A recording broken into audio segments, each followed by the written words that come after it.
Di baling nahihirapan ka kakatrabaho. Ang mahalaga, marangal ang pinanggalingan na kinikita mo. Tandaan, sa bawat pawis, puyat, pagtitiis at sakripisyo, diyan mo ma-enjoy ang bawat pisong pinagpaguran mo. Thank you, Lord, sa walang sawang pagsama sa akin sa bawat pagsubok ng aking buhay.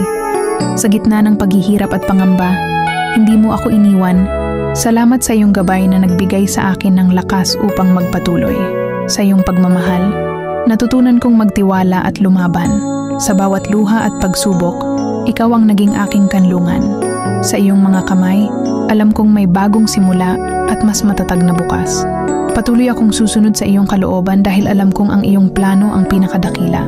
Walang imposible sa iyo, at sa iyo ako lubusang magtitiwala. Dear Papa Mets, dahil sa business tricks mo, nagkakagulo na ang mga tao sa'yo. Yung iba assuming na naglalakad lang vlogger na. Mag-Twitter lang ng itlog content creator na. Ang daming naging dancer kahit puro kaliwa ang paa. Ang dami rin naging singer kahit sintonado ang boses.